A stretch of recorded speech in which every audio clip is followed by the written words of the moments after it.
Good morning, everyone. Today is Friday, November the 19th, 2021. I'm Barry Cowan, the president of the Deerfield Beach Computer Club. I want to welcome my hosts, my invaluable vice president and tech expert, Carol Friedman, and our club's longtime good friend, Bob Gastisha, and of course, our guest speakers today, Jim and Chris Guld, who will also be serving as co-hosts. Hard to believe that next Thursday, November 27th, is Thanksgiving Day. I give thanks for all of you and wish you and your loved ones a very happy, healthy, and bountiful Thanksgiving. And I also want to wish those who celebrate Hanukkah that begins on Sunday night, November 28th, a joyful and pleasant festival of menorah lights and continued good health. Want to remind you again that your mics are muted, and at this time use the chat board for any questions or comments that you may have. And that being said, let me introduce today's guest speakers.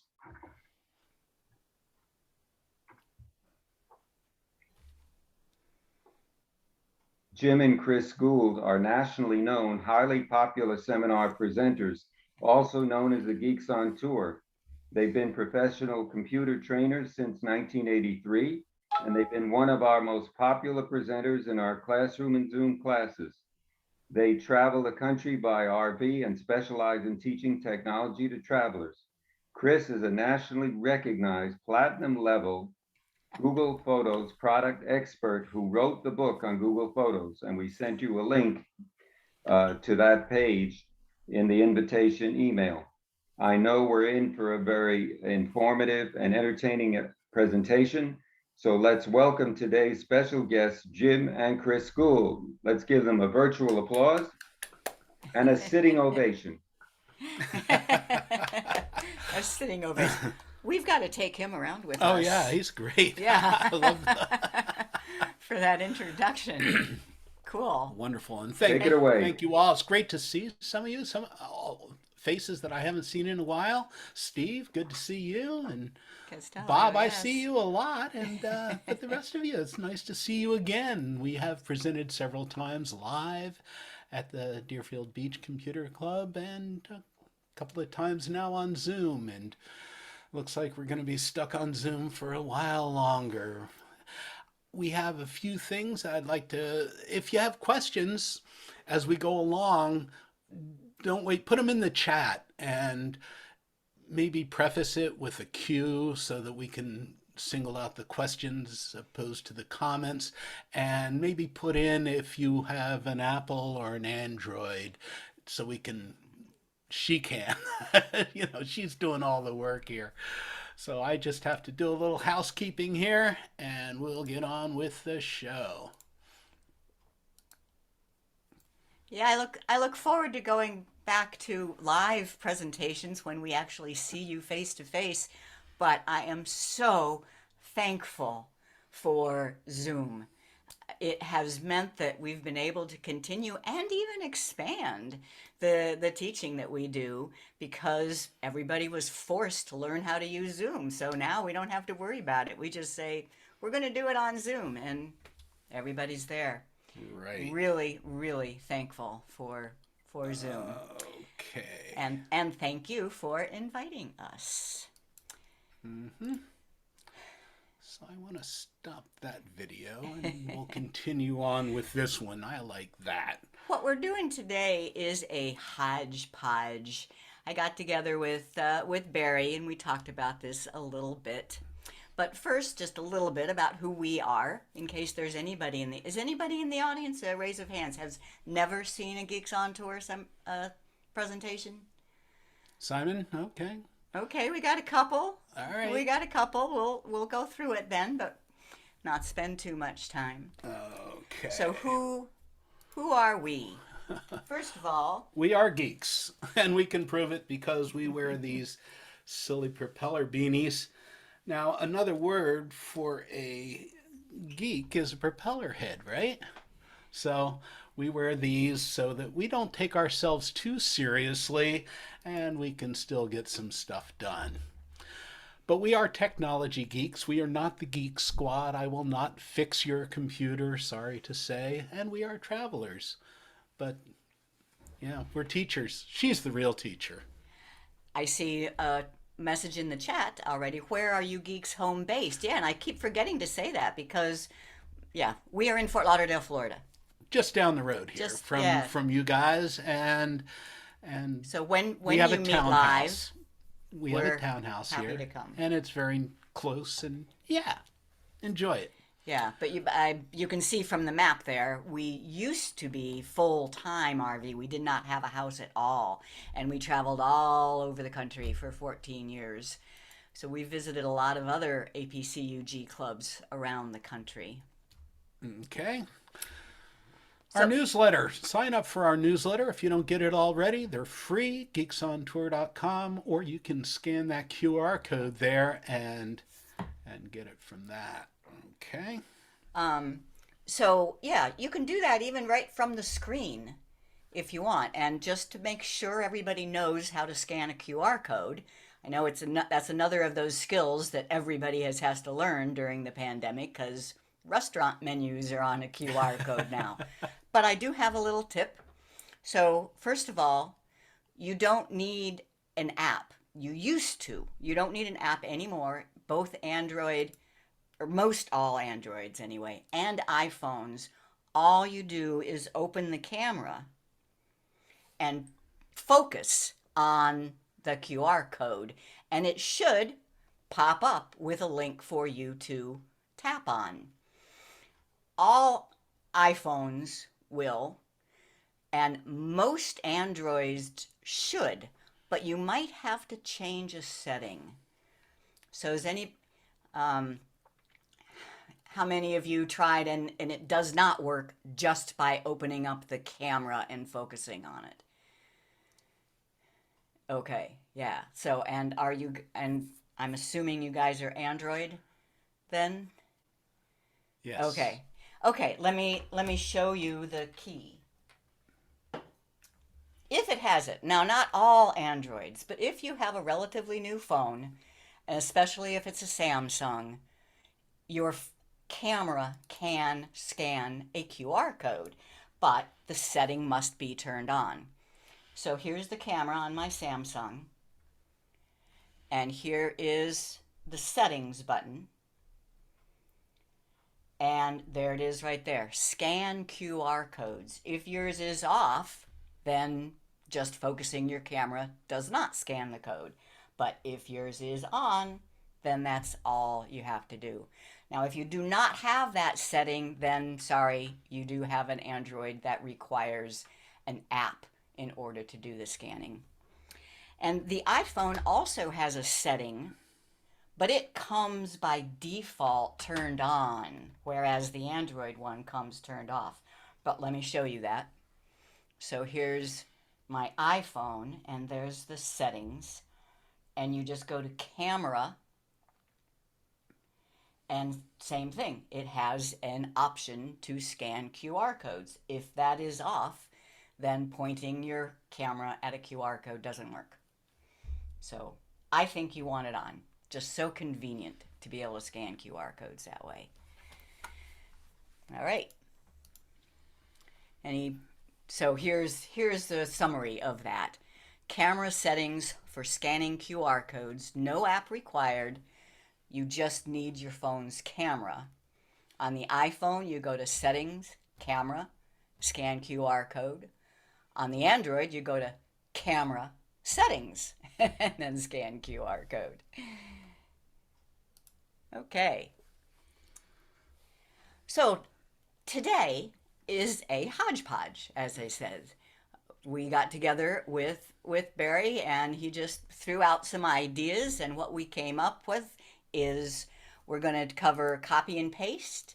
We're going to cover typing faster on phones. That's probably what we're going to spend the most time on because we just did one of our YouTube shows on it. I want to show you about using Kindle on phones, how to turn your phone into a hotspot. I have a quick little camera tip. And then with the rest of the time, we're going to do Google Photos editing and how to make people look better. I have lots of little tricks for making photos of people look better. And if we still have time, I have a couple bonus tips. Just going to tease you with that. And do make sure to ask questions in chat. Uh, so, looks like we don't have any questions so far. Then we're ready to start on our hodgepodge of tech tips. Copy and paste. This is something you probably do all the time on your computer. And you go to your phone and say, but how do I do a Control-C on a phone? Or how do I do a right click on a phone? So just to make sure everybody knows how to do copy and paste, we have a little pre-recorded segment for this. 6:03.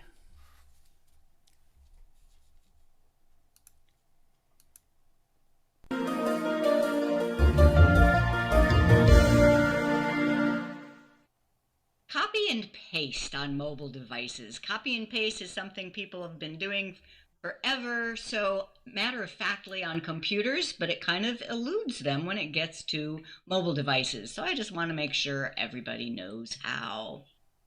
On both Apple and Android mobile devices, it works exactly the same. Isn't that nice?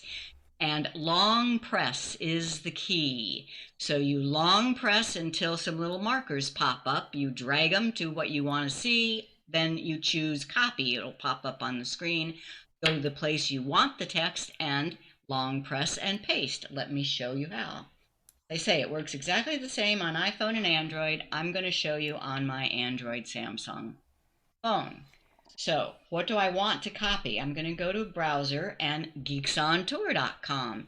So on the first page of Geeks on Tour, we always post this little sticky note as to whether we're going to be live that week. So let's say you want to copy this and send it to a friend. You just long press, and sometimes it takes a couple tries, so you'd have to lift your finger and long press again. It doesn't mean pushing hard, just long press. And these two little markers should pop up. You drag them to select what you want, and then you see this menu has popped up and you copy, and you're done with that part. Then you go to where you want to paste it. So let's say I want to make an email. And in the body of the email, I want to paste it. Once again, long press. And there is paste. And there's everything that you just copied. Now, Twitter and Facebook work slightly different. So I want to show you on Twitter and just on my profile. Once again, here is the tweet that I just posted about this episode on YouTube. And if you want to copy that, the key is still long press. When I long press, first it just opens the tweet, okay? Then when I long press, it just says copied to clipboard. Hey, Martin, good to know. It just says copy to clipboard, so you don't have to drag markers and make another. The whole tweet has been copied. Once again, I can go to an email and I can long press and paste. So whatever I just copied from Twitter is in there. Now, just to prove that it does work exactly the same on iOS, here is my iPad. And I'll even use Safari, the Apple browser, and go to Geeks on Tour.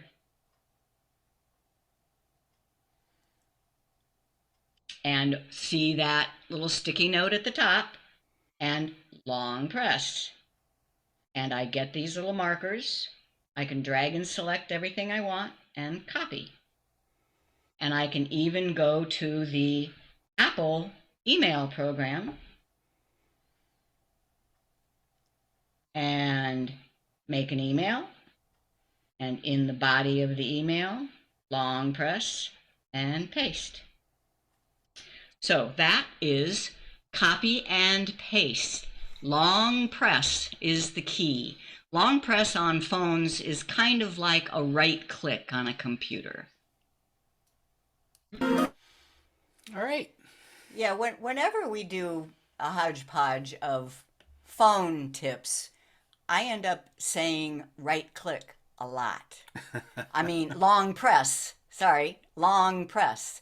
Because, and when I would teach tips on a computer, I would say right click a lot. So, long press is very similar to a right click on a computer. All sorts of options that present themselves once you start getting used to long pressing. All right. Did everybody try that on theirs? You're good with copy and paste? Just nod. if you're Don't you're nod off, just nod your head. if you're good with copy and paste. Okay.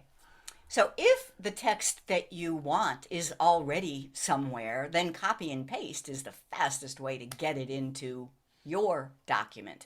But if you have to write your own, I highly recommend learning how to swipe or glide type. So it's kind of the difference between printing. You know, when you learn to write, you learn to print.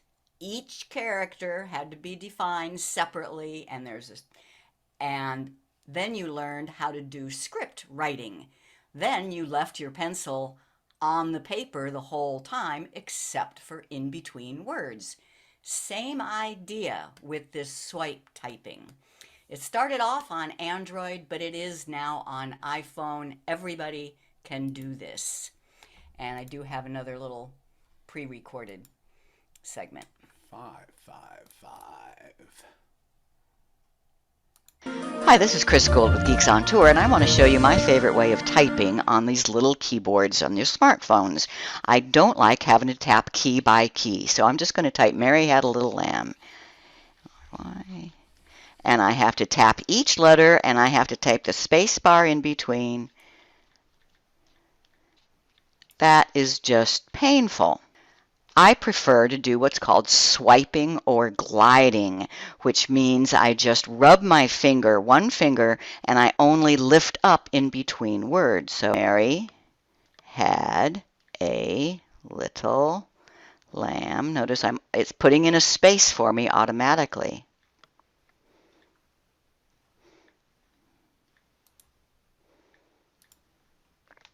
What do you think? Wasn't that a little bit faster? So this is an Android phone, and it's just the built-in keyboard that came with it. Here's my iPhone with just the keyboard that came with it, and notice I cannot swipe. If I rub my finger over the keyboard, it just doesn't work. It's okay. But did you know that this keyboard is just an app? It can be replaced with other apps. I like the one called Gboard, which is by Google, and I've installed it on this phone. We'll show you how to do that in another video. Now I can swipe. I'll type the same thing.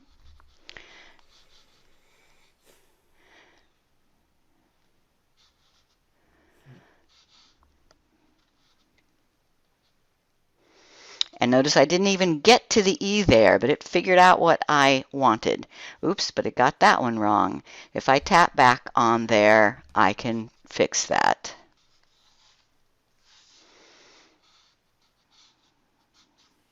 And I can also double tap the space bar to put in a period and a space. Okay. Just one little comment on that video. It does now work with the standard keyboard built into the iPhone. Okay. How many people use that already? Or are you still Swiping? It has been brought to my attention that you do need to have a good typist's awareness of the keys on the keyboard. You can't hunt and peck so well when you're trying to swipe. But if you know the keyboard, I encourage you to try this. Now, most people say, as soon as I show them that, they say, but why? I just dictate everything. Well, true. I mean, a lot of people do. I just don't, because I'm either in a quiet situation. I compose a lot of emails from bed in the middle of the night, so I just don't use the dictation that much. It would wake me up. Or I'm in amongst a group of people, and that would be a problem.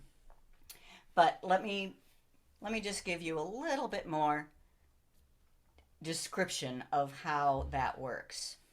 So this is my Samsung Android phone, and if I want to send a message to somebody, I might say, Mary, comma, and then enter. I'm so looking forward to your visit. Now, how did it do that? It actually sees every letter that you swipe over. So FORWARD. Now, I crossed over a bunch of other letters there, though, and notice it thought I meant something else this time. Backspace once will delete the whole word. But that's how it works. So if I type yellow, YELOW, notice it put in the two L's. How did it do that? It's never going to give you a misspelled word. It might not give you the word you wanted, but it's because of the way it does it. It analyzes every letter that you go over, and it compares all possible combinations to the dictionary, and it starts to learn the context as well. So it's kind of magic, and you can get really fast, and you can type words that you don't know how to spell. As long as you know kind of the letters in the beginning, the middle, and the end, it will often give you the right word. All right. Next slide. So that, just the swipe typing, is the same on Android and iPhone.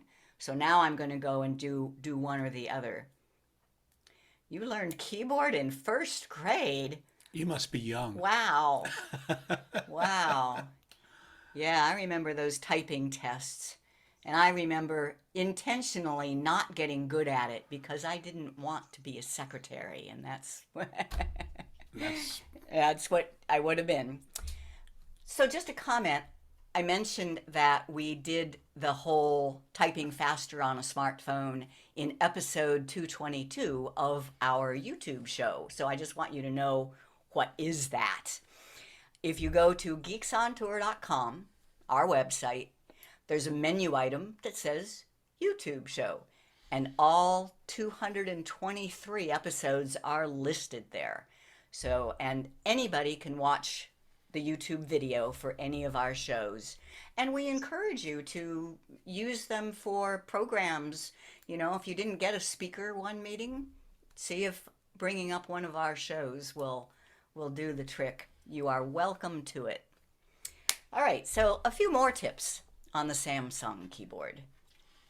And I'm watching for questions in the chat, so if any question comes up, just type in the chat and we will get to you. First off is settings. Settings are so important, I'm sure you know, in computers as well as in phones. Every piece of the smartphone has settings. So here on my Samsung, here's the keyboard that is built into the Samsung, and there is a little gear for settings. So for example, if when you swiped on your Android, it did not do it, it might be because the setting is turned off. And that is in this section right here, swipe, touch, and feedback. So keyboard swipe controls. If you tap there, if yours is on no swipe gestures, then that rubbing the keyboard didn't work. You can go in here and turn it on. And there's lots more. I am not going to go through all the settings, but I highly encourage you to just look at all the settings for the keyboard, and you might discover something. Oh, that's how you do that. Okay, but that's it for now on settings. Then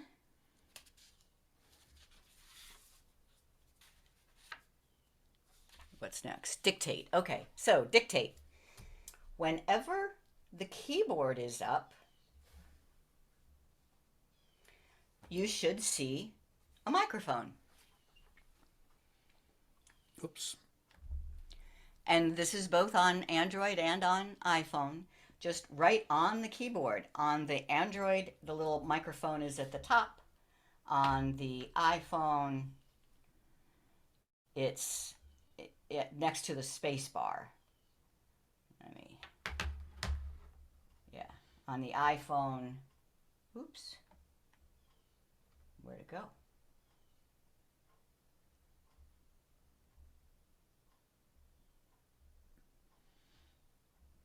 I lost my mic. There it is. It's up in the top.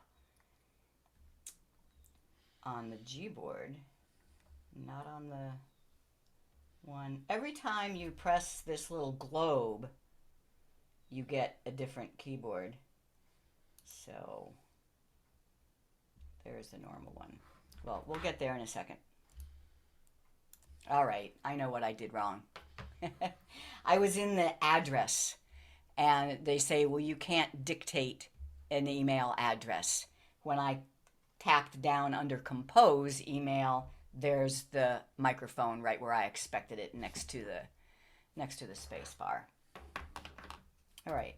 So turning on dictation is just tapping on that microphone. Turning it off is tapping on the little keyboard that appears.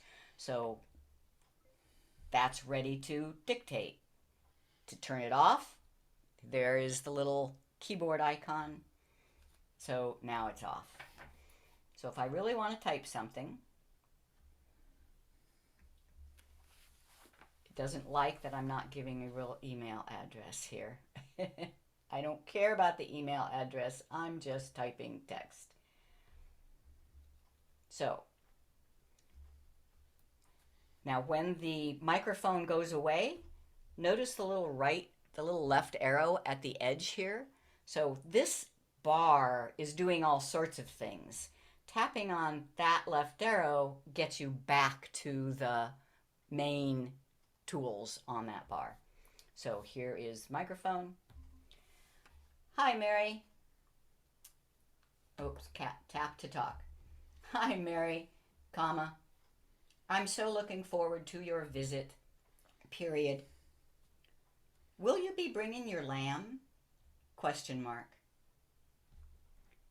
And I tap the keyboard to get out of it.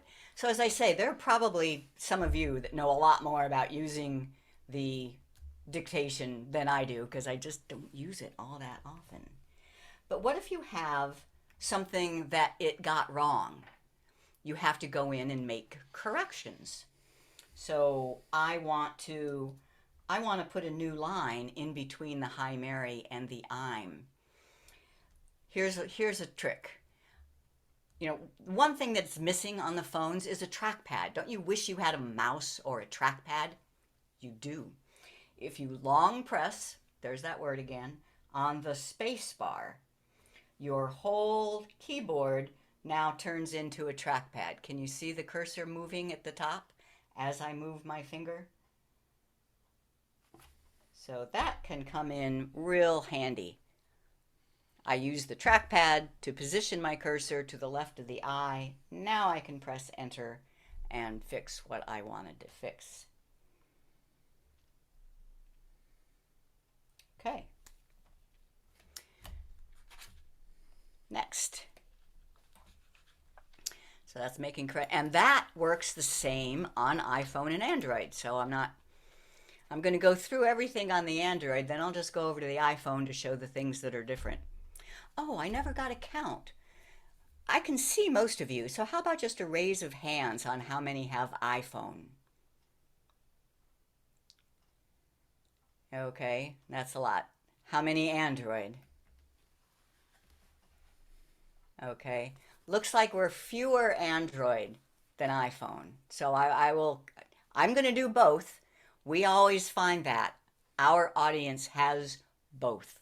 So I actually use both. Whenever he says, "Did you remember to take your phone?" I say, "Yep, both of them." I take both of them so that I really learn how to use them. All right. So I now know I can't get the Android to bring up the trackpad with the long press. It doesn't work on all Androids. It does not work on my Pixel 4 XL. Oh, yeah, that's right. If it is a Samsung, then you might check your settings. It is one of the settings to allow the long press to be a trackpad. Excuse me, Chris. Yeah. Helene, do you have a question? Need to unmute. Need to unmute, Helene.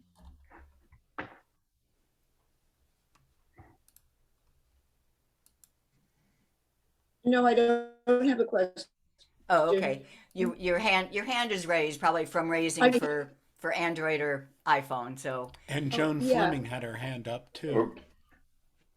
Joni, what's your question? Oh, no, I don't. I just thought I was raising my hand too. Sorry. Okay. Okay, that's okay, fine. okay. We just don't want to ignore anyone here. Thank you. Okay, so Judy Brown is asking, Where do I change keyboard on iPhone 7? It's not listed under settings. change keyboard. Well, first you have to have more keyboards. I mean, it just comes with one. But let me show you. On iPhone, under settings, it's under general and keyboard. And keyboards, notice I have 4, but you probably start off with 1. I have the English. I installed the French just for the hell of it. And then I have the emoji and the Gboard. You would have to go get a keyboard from your app store, then go into settings and add new keyboard. We do have a whole other episode just on using that Gboard. But now that the standard iPhone keyboard will do swipe, it's not as important to use the Gboard. Okay. Back to slides just to keep me on track. Okay. Actually, it looks like we're at asking more questions. Nope. Okay. Nope. Nope. Nope. Nope. Where are you? You're way down there. Did I go too far? Uh-huh. Okay. Now you went too far the other way.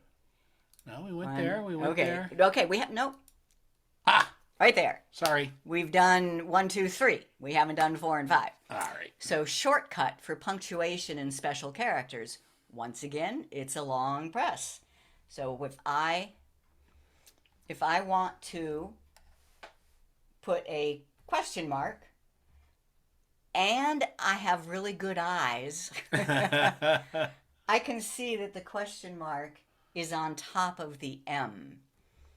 So instead, the basic way of getting to that is to tap on this little symbol button. Now the whole keyboard is the symbols, but sometimes it's a real pain if you're typing along and you have to tap that, then tap the question mark, then go back to the text. That's just a pain. So the shortcut is long press on the M. Long press on the M and you get a question mark. Long press on the S and you get an at symbol. If your eyes aren't so good, the period key is what I just use. Long press on the period and it gives you all the standard punctuations. So anytime, if I'm typing along, I'm done with this sentence. Sentience, all right?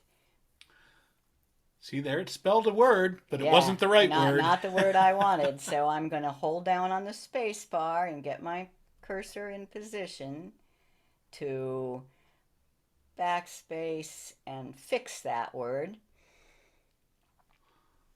And then I want a question mark. Instead of 1, 2, 3 taps, it's just a long press and 1 tap. Just a long press and a let go, and you get the question mark. Okay. And last is smart typing. So for example, I type geeksontour.com a lot. And I can't do that with the swiping because it's not in the dictionary. It will mess up my geeksontour.com every time.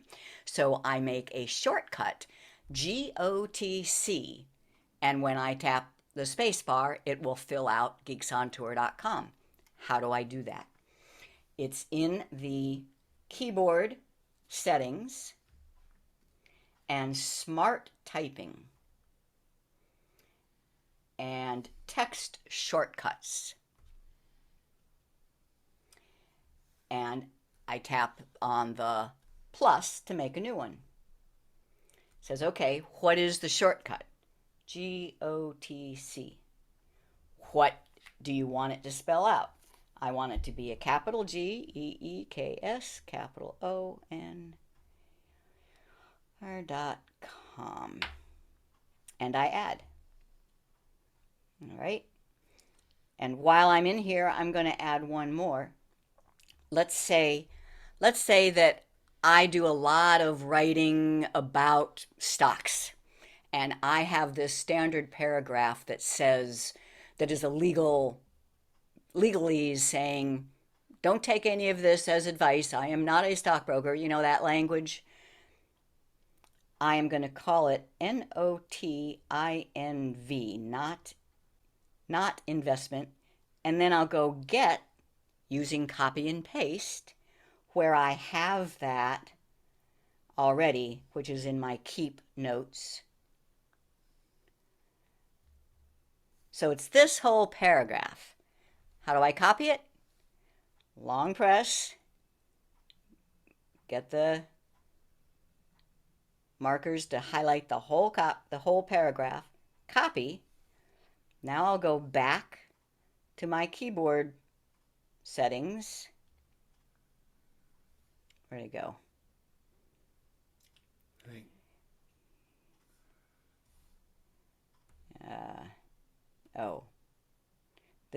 I'm not in keyboard. I have to go back down. Why didn't it stay? It's probably there. Okay. I love this multitasking all these apps, but I was in a subset of settings. So let me go back there. That way, smart typing, text shortcuts, add, not investment. And now I paste that whole paragraph and add. All right. Now, if I'm sending an email to somebody and I want to type geeksontour.com, all I have to do is type GOTC. And as soon as I press the space bar, it expands. If anybody remembers macros, so this is kind of like a macro on your phone. And if I need that whole paragraph about this is not investment advice, NOTINV and space. Oh, what did I do? NOTINV and space. It's not doing it. Did I not save? I must have not saved. Anyway, it should paste that whole paragraph in, and it will if I had done it right. I'll bet you I just didn't save. That's something that I often forget. Okay, so that's typing fast. And then one little bonus on the Samsung, you can even translate. Let's say you're writing an email to somebody saying happy birthday and they're in Mexico. you can go into the three dots of your Samsung keyboard, choose Translate, type Happy Birthday, and then notice it's set to translate into Spanish. It has a ton of different languages, but I'll leave it at Spanish. And then where the Enter key was is now the Translate button. And it puts in Feliz Cumpleaños, including the Enye character. Okay.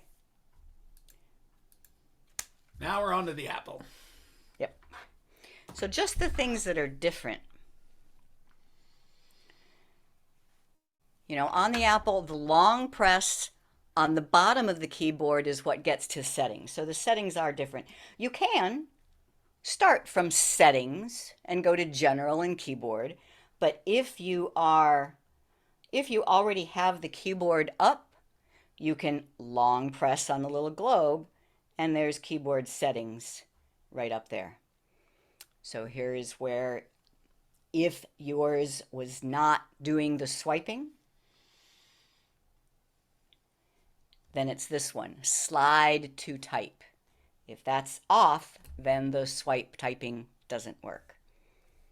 I'm going to put it back on. I like it. So that's settings is in a different place on the iPhone.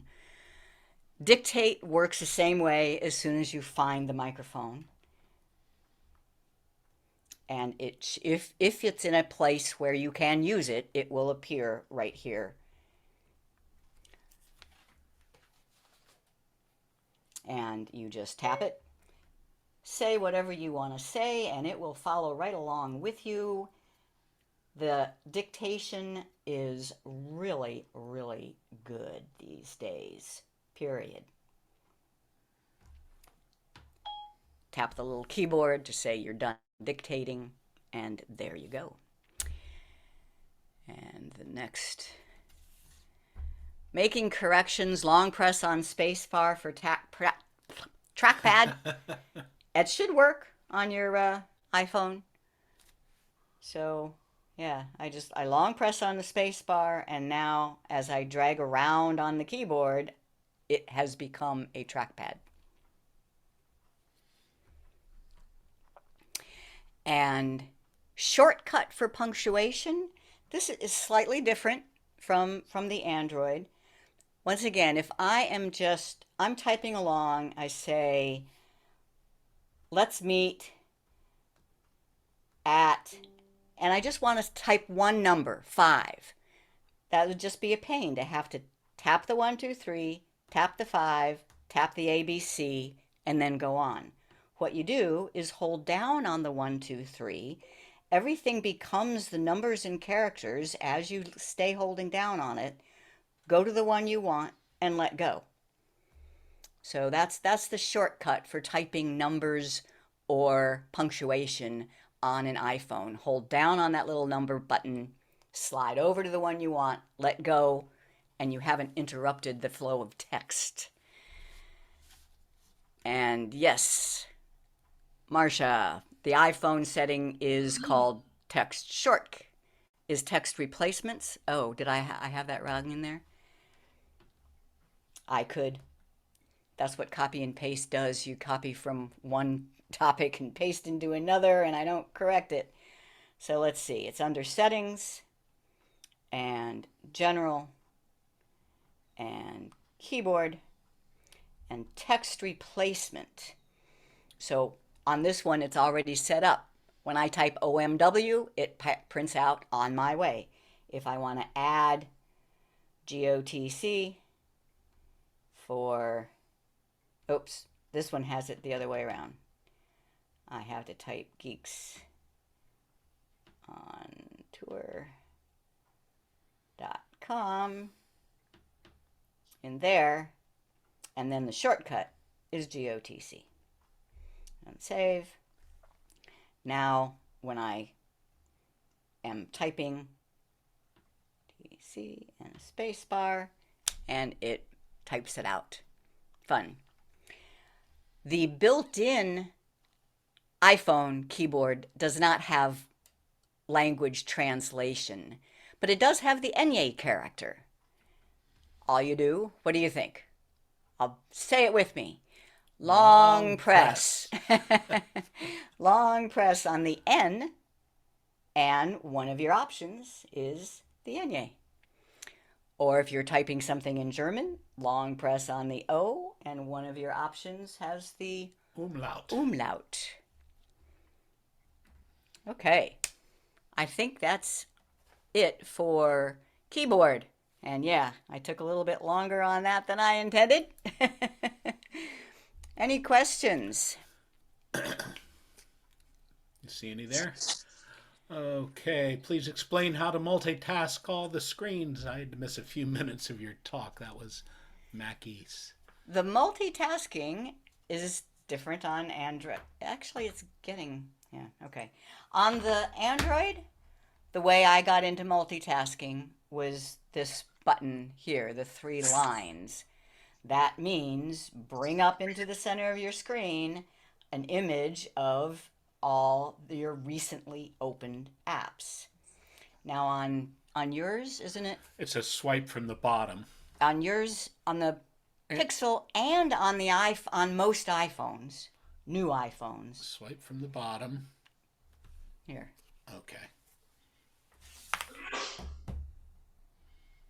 This is my Pixel 4 XL. But it also is very iPhone-like in that you swipe up and then kind of hold down at the middle. So you can't just swipe up. Just swiping up means go home. Too many phones. But swipe up and hold in the middle means multitask. And on old iPhones, it's, which like mine, it's double press on the home button. That brings you up to your multitasking. Okay. Okay. iPhone settings, text replacement, not shortcuts. Right. Okay. I don't see any more questions in there. All right, then we're ready to go on to some more hodgepodge of tips. Kindle. How many of you do read Kindle books, period? On do Kindle. you get books on Kindle? Okay. And then, but do you know you do not need a Kindle device? I love reading on my little iPhone SE because I actually do most of my book reading in bed at night. And I can just turn the page with one hand. And it's already lit. I actually did buy a regular paperback book recently, and I just found it so cumbersome. And I couldn't read it in bed. I need 2 hands and a light. This one I only need 1 hand, and I don't need any light. People's main objection is they say, oh, I can't read on that little screen. Oh, yes, you can. Do this video. 566. Because there are so many adjustments. You can change the lighting. You can change the size of the font. And like I say, I just love it. Hi, this is Chris Guld with Geeks on Tour, and I want to show you just a little bit about how using the Kindle app works. This happens to be on an iPhone, but it works about the same on an Android. So I'm talking about that app right there, Kindle. And any Kindle books that you have purchased through Amazon will show up when you open your Kindle app. I can see all of the books that I've ever purchased, or I can see just the ones that are downloaded on this device. To read a book, you just tap it to open it, and then you can turn the pages just by swiping that way or swiping back the other way. Or if you get a little bit of practice, you can even do it with one hand, because it's just tapping on that right margin there that turns the page. Pretty cool. And when you're done, you can just go back home and notice when I go back into Kindle, it takes me to the exact same place that I left off. What if you say, I'm not sure that this is readable for me? There are so many options for changing the text. You just tap on it, and now you see all the different options on the screen, and I'm going to tap on the AA. I can change the brightness, depending if I'm out in the bright sunlight or I'm in a dark room. I can change it to be a black background with white text. I can make the text larger by tapping that. Or if your eyes are really good and you don't want to have to turn the page so much, you can make the text really small. I don't think so. So make that up. I like it about there. If you don't like the black on white or the white on black, they even have a couple more choices. There's sepia, which is black on and that is pretty easy on the eyes, or even a green color. Now let's say I want to look at someplace else in the book. You tap, and you can tap on the 3-line menu, and here are all the table of contents. So if I know it's something in chapter 7 I want to go to, there I am in chapter 7. You can also highlight passages just by touch and drag. I have now highlighted that, and if I want to see everything I've highlighted, it's that item right there. So I have already read this book, and I highlighted lots of stuff in here. So if I wanted to go back and find something that I enjoyed in the book, I can find the highlight, go right to it. And that's just a little bit about using the Kindle app on a smartphone. And something that becomes very valuable after you've read a lot of books on Kindle are those notes, and just the fact that they're all there. How many times have you been trying to tell somebody, oh, I read this good book, you should read it? Or how about if you What was the belong name to a of it? book club? What was the name of it? If I read it, it's in my Kindle library. I see Marcia made a comment. Marcia, could you unmute and say something? You say, number one, that you use the Kindle app on the iPad. Yeah, that's nice too, but I can't hold it in one hand while I'm in bed. But you get books from the library. Just say a couple of words as to how that works, because I haven't done that. Yes, I use Overdrive, which gets me into the Broward Library. It also gets me into some other libraries if I choose.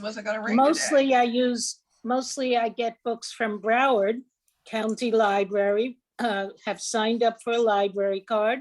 Just about never go to the library, but I'm always downloading books with Overdrive onto my iPad, and just recently thought about downloading a book onto my phone, but I worried about using up cell data, and I called Consumer Cellular, and they said, just make sure you download the book when you're on the internet on your phone, and then you won't be using up cell data once you go to read the book.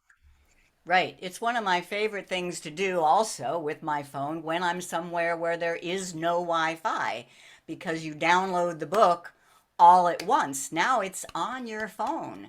So we can even be in a boat out in the middle of the ocean and I'll be able to read my book. Without an internet connection. Without an internet connection. Right. That's what was brand new to me. Yeah. So get your books while you're on free Wi-Fi. Yeah. Dorothy, you have a question there? You want to unmute and... I've been using Overdrive, but I do audiobooks.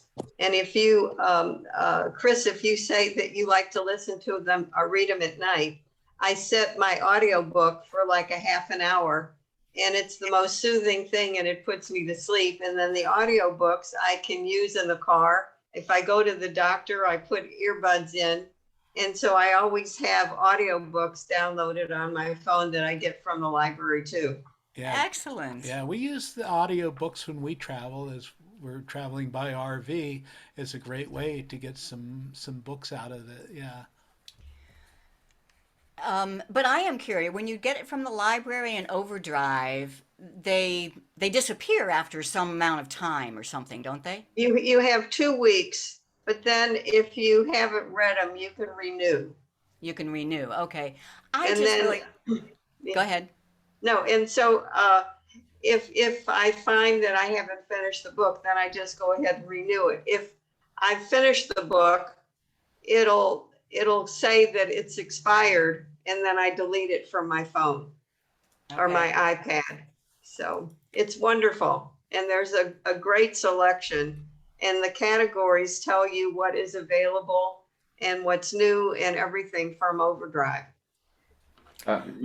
Is that a requirement with a Broward County Library card? Yes. Yeah, you Okay. need a library card for this. Which is why we didn't use it when we were living on the road for 14 years, and now I Yeah. just haven't. Yeah. You can also use Libby, Libby, Libby. Yeah, there are several out there. Mhm. There are several. And how much memory does a book take? Not that much. Now the audio book takes a bit more, but a book, it's still just text. It's So mostly text. even though it's big, I don't know how much. I don't know. But I know that I have dozens Easily. on my phone, a 128 gigabyte phone, and I have thousands of photos, and I'm still only 2/3 full on my 128 gigabyte phone. Okay, let's move on if we can, Okay. Chris and Jim. Okay, shall we go straight to Google Photos editing, or is Wi-Fi turn your phone into a hotspot important? Let's try the hotspot. Okay. Really quick. Okay, so what I'm talking about, and since most of you are iPhone, let's do it this way. So my iPhone has an internet connection. It comes from Google Fi. Gee, I'm not sure if I... And if I want to put my computer onto a Wi-Fi hotspot and there is none around, I can turn my phone into a Wi-Fi hotspot. And it's called Personal Hotspot. And you have to allow others to join, meaning allow other devices. And there is the password, and it is now on. Now, go over to the computer, yeah. Now on my computer, if I click on the Wi-Fi, I should see Chris's iPhone as one of the options. There's a lot of Wi-Fi hotspots around here.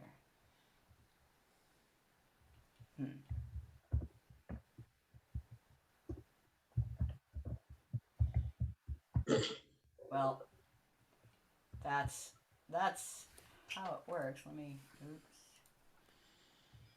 Wi-Fi on.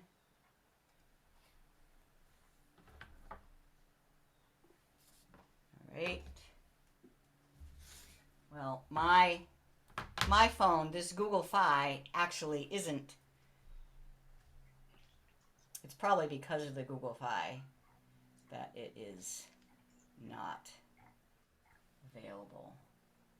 Is I that see going it. to let any of It's those there. other people iPhone on your SE. phone? How come I don't see it? I don't know. Okay, well, let me show it on his then. It is showing up there. Say that again? Is that going to let any of those other internet users onto your setup then? No. If you give them the password. Only if you give them the password. Ah, okay. So here is Jim's phone, and under Wi-Fi, it is saying, Oh, it just went away. where'd it go? It just disappeared. It was there. Maybe it timed out. All right. Is Let it your me- normal password or for your internet, or is it a separate No. password for your phone? It's a separate password for the Wi-Fi hotspot. right And here. you have to create it, or it's automatically created? You should create it.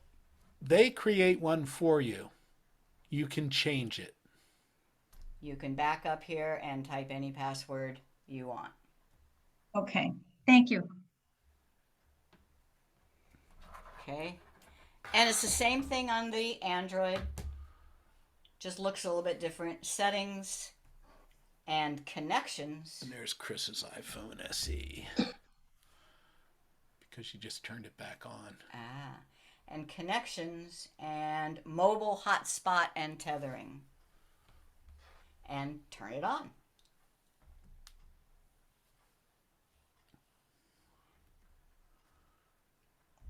And it is now on. And if you tap on it, you now get all the details. Here's where you can change the passwords.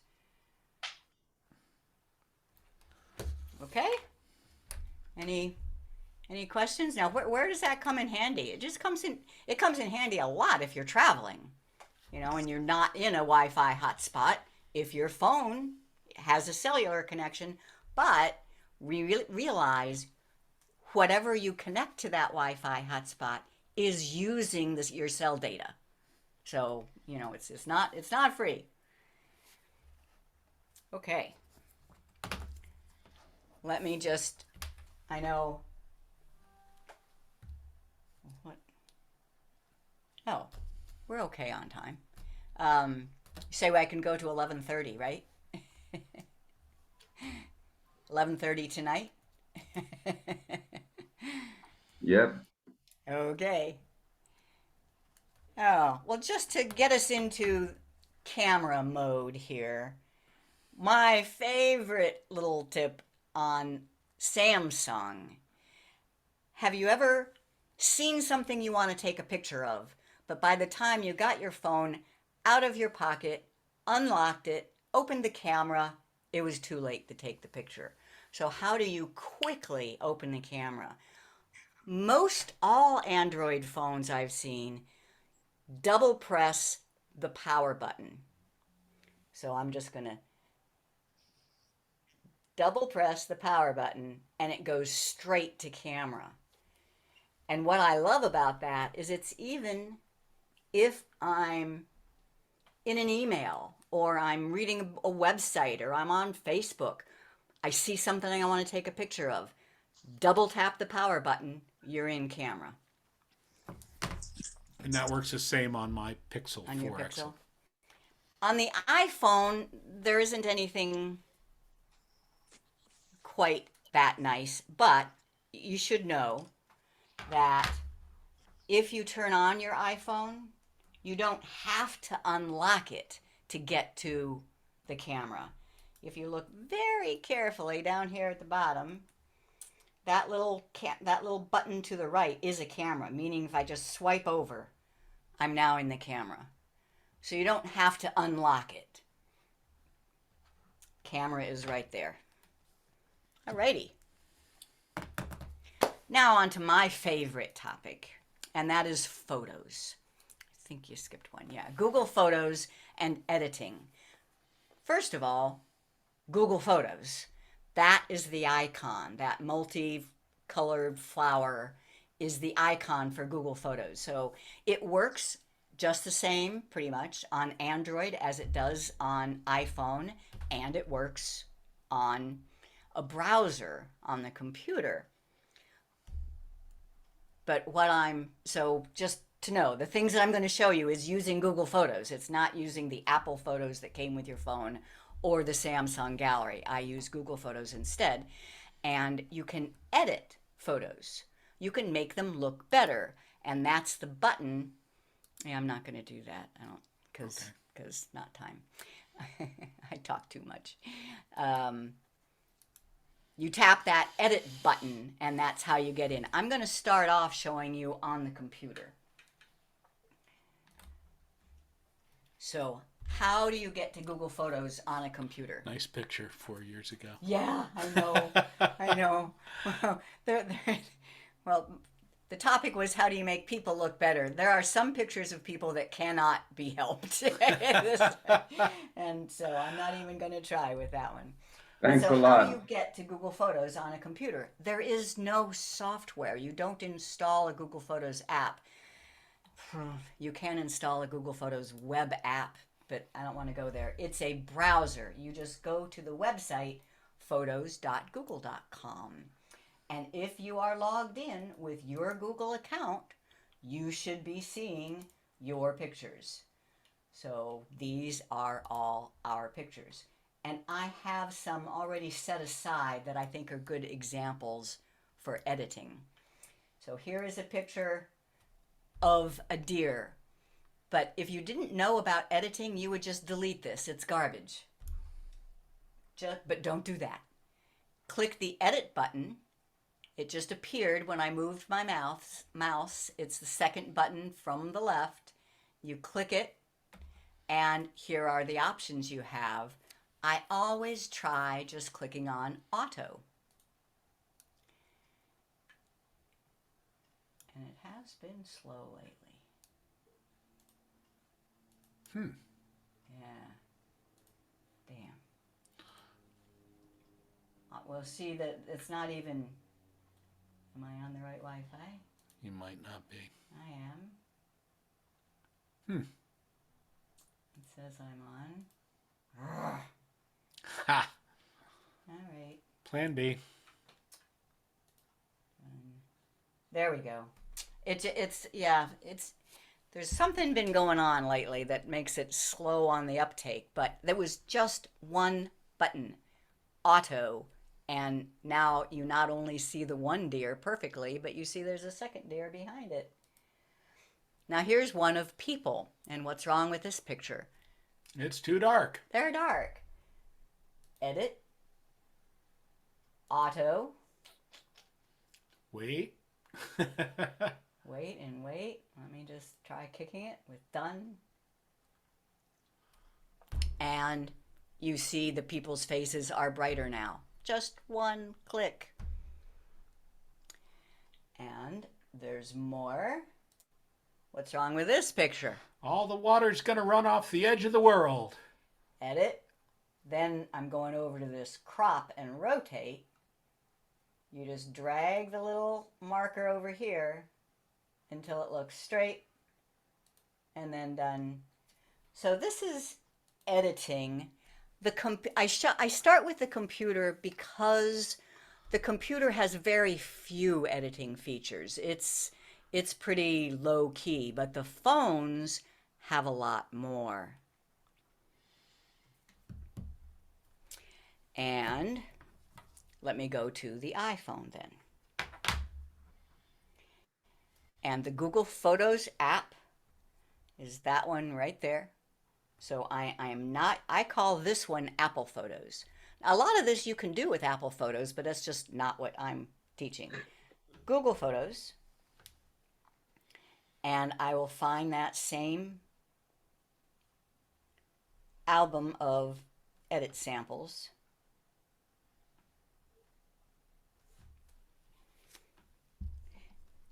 And notice that the changes I made on the computer have been changed here. So now what does this picture need? It needs a crop. I'll tap on the edit button. Now this looks a lot different. On the phones, you have to scroll right and left instead of like on the computer, it just had it up and down.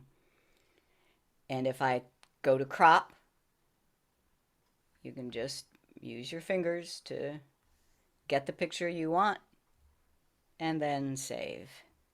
All right, let's get to people. And I made a album just for us today. And so here is a picture of people, and what's wrong? Our faces are dark, but if I lighten the whole photo, what's going to happen to the sky? It'll get washed out. Yeah, so I can try that auto, and on the phone that's just called enhance. I can try the enhance, and that does do pretty good. But if we scroll over to adjust, we have lots more fine controls. one of which, and that they're all, as I say, you go right and left. Look at them all. It just goes on and on and on. And the one I want is called shadows. And I just want to increase the light in the shadows. So now I have this slider down here that has numbers. You go one way or the other. And notice that it's brightening up the people without changing the background. It's just doing the shadows. It's just getting rid of the shadows. And when it looks good, you tap done and then save. And just, this is one more example. Look at that. So these are 3 of my very best girlfriends, and I can't see their face at all. But after going into edit, and then I did a save a copy so that I could show it to you here.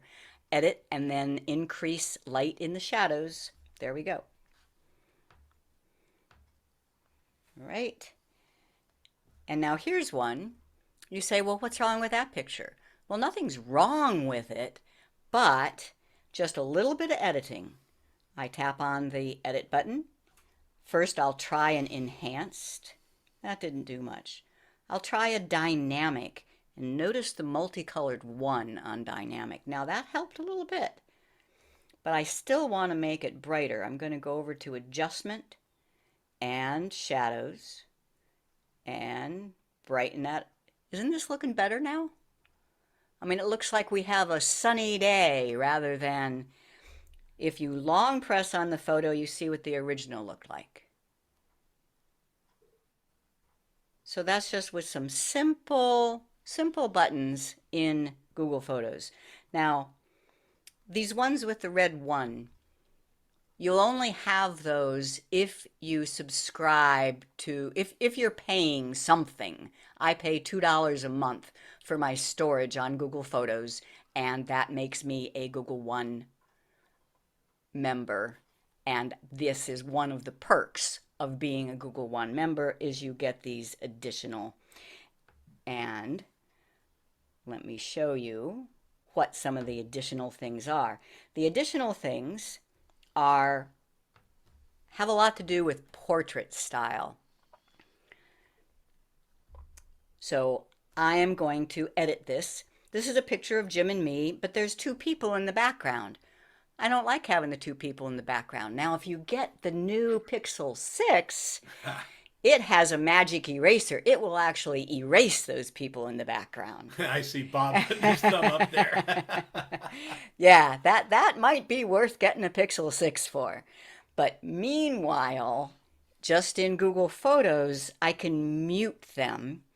If I tap on Edit and then Portrait, notice how that just made our faces pop a little bit. But under Tool, oh, okay. Now I've reached the point where I'm at the limit of the iPhone's tools. The Android has a few more. Portrait light. So portrait light means I can decide that I want more light just on the side of his face or under my chin. It's not doing too much in this. And color focus means I can turn the background into black and white. So see that? Just turning the background into black and white has muted those people a little bit. And blur. There we go. Now I'm done. If you use those premium editing features, you can no longer save right on top of itself. You have to do a save copy. I don't know why. I don't like that, but save copy. All right. I think you guys need a little bit of time for announcements and stuff, right? So Right. that's it. That's it for my editing. You know, there's lots more, and you can find it all on our website. Look at our YouTube shows or our videos. Even better if you subscribe. You get to Yeah, there you learn a go. whole lot more. Yes, and we're going to try and send you copies of this chat. So if you signed in, you know, giving us your email address, once I post this video on our YouTube channel, probably by tomorrow, we'll try and send you the copies of the chat. Thank you, Jim and Chris, for another informative and entertaining presentation. Oh, we didn't finish. I'm Jim. Oh, I'm Chris. And we're Geeks on Tour. Encore. Another sitting ovation. Thank you so much. Our pleasure. It's hard to find nice folks like Jim and Chris Guld. I'm very lucky to have them as friends, and our club is very lucky to and blessed to have them as contributors to everyone. I have posted a few things in the chat that I'd like to discuss. First of all, real quickly, I'd like to know how many people have finished their Thanksgiving shopping. Raise your hand. Okay, give me a sample. Unmute yourself and tell us what you already bought for yourself or for a loved one in your family. Anyone? I assumed you meant food for the meal. Yeah, it could be, right? We don't buy gifts. We don't buy gifts for Thanksgiving. Okay, how many people sent gift cards? I don't send gift Not cards. for Thanksgiving. Thanksgiving is a thank you note. For the holidays? For Christmas. Barry, Yes. Barry, okay, Mhm. so I'm not doing any food shopping here, but I'm going up to Connecticut on Monday to be with the children. And so I'll be shopping with them, but I'm also bringing up all my Hanukkah gifts to hand out to them. It's not much to carry. They're all envelopes, so be very light. And so I'll be there, you know, till the first day of Hanukkah, then I'll be coming home. Wonderful. Thank you so much. Mhm. Also, go ahead. I finished. Anyone else? Okay, Dorothy? I bought a box of candy apples on QVS to send to my kids for Hanukkah. Yeah. QVC. QVC here. QVC, yeah. They must be Mrs. Prindables. They were. Mhm. Yep, And they were 10 beautiful candy apples, and I couldn't resist it. So I sent them out for Hanukkah. Oh, that's Dorothy, wonderful. you'll have to eat one yourself, Dorothy. I know, I'm not getting them. They're going to Colorado. So I'm not even going to see them. Oh. Speaking of I eating, mean, I think anyone would take a chance biting into one of those. I Like posted years something, ago. excuse me, I posted something on the chat about our new holiday recipes page under member resources. We're looking for people to contribute recipes, homemade recipes, not store-bought. Anybody can go into Publix and get a pumpkin pie. But if you have an old-fashioned recipe that grandma used to make or whatever, we invite you to send your recipe to me at president@db-cc.net. If you'd like to include a short 1-minute video or take a photo of it and give us recipe instructions, we're going to create a little blog type thing there where, in fact, we may have a contest to see who has the best recipe, homemade recipe. We may have a group of people, if you're interested in getting in a judges panel, let me know that too. And that's going to be done during our Zoom holiday party on December 17th, which will be the last class of this year. So think about that. And if you're interested, let me know. Barry, is it supposed to be desserts only, or could it be anything? Appetizers? That's right. It could be anything. I can smell them now. You remember that during live classes, we always had a holiday party, an annual holiday party, and members would come in between, I guess, 9 and 10 or whatever, and bring in their own holiday creations, some that were bought, but some of them that are so memorable that as I told you, I can smell them right now. And they were homemade creations. and we gave people credit for it, and everybody spent more time going to the table, unfortunately, and then we had a little presentation during the time. So if you're interested in doing that, we could get up a nice holiday blog.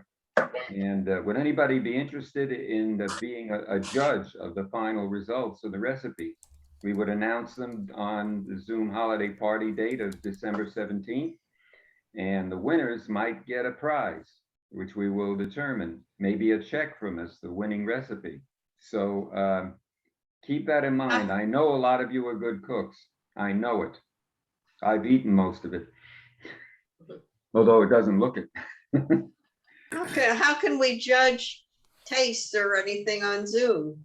How Well, can you we? could, well, it'd be difficult, but you could also judge the quality of the recipe, or say, maybe you could just say which one you would like to try. And we could do something with it. Just be thinking about it right now. All right. Excuse me, Barry, we had a question that we missed here. Go ahead, And, Jim. Chris wants to get back to it. It's where to go. I can't handle having an unanswered question. So I see Steve Carr. How do you change keyboards? And it's different on the Android or the iPhone. So I don't. On the iPhone, it's how you change keyboards. Is you just tap on the little globe. Right. You tap on the little, or you long press on the little globe and you'll see all your choices. But just tapping on it switches from one keyboard to the next. And then back to ABC. And on the Android, you go into settings and then back up where it says default keyboard. That's where you would change to a different keyboard.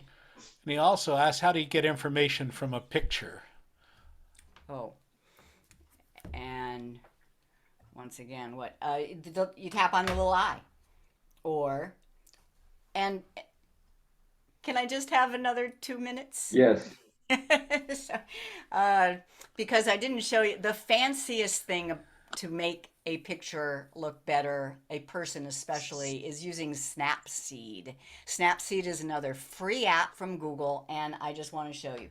But to answer that one question, to get info about this picture, you swipe up on it. Mm-hmm. And here's all the info that goes along with that picture. On the computer, there's a little I for info. But notice one of the things when I swipe up is open in Snapseed. Now notice what's wrong with this picture. The guy has a scratch on his face. You can get rid of that using Snapseed with the tool called Healing. Right in the middle, you just passed it. Thank you. Healing. Then you want to zoom in a little bit to get the scratch more prominent, and you just touch it. Boom. Oh, wow. He's all cleaned up. If you like that, you tap the check mark. Now, let's see if we can just make him look better. There's a tool called Portrait. And it will make his eyes brighter. Watch his eyes. If I click on eyes 1 or eyes 2, or if I scroll up and down, I have 3 choices: face spotlight, skin smoothing, eye clarity. And then I can go over to the right and see the difference. Chris, is Snapseed free for iPhone and Snapseed Android? is free, yes. You do have to go get it. You know, you have to go to your App Store or your Play Store and get Snapseed, but then it's accessible from Google Photos because it is Google Photos. And last thing, under Portrait, head pose, just because this is fun. So he's kind of looking down. I think he should raise his chin. Watch this.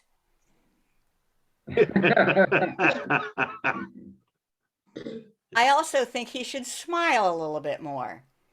There is an option for smile. If I just rub over to the right, Wow. Wow. Okay, that's it. That was just so much fun. I like ending on that. Thank you. Thank you, Chris. Your expertise is unquestioned. And we do have a whole series of videos on Snapseed, if that looked of interest to you. We have a whole series of videos at geeksontour.com. We encourage you to sign up for their newsletter, as well as, what does it cost a year for membership, Jim?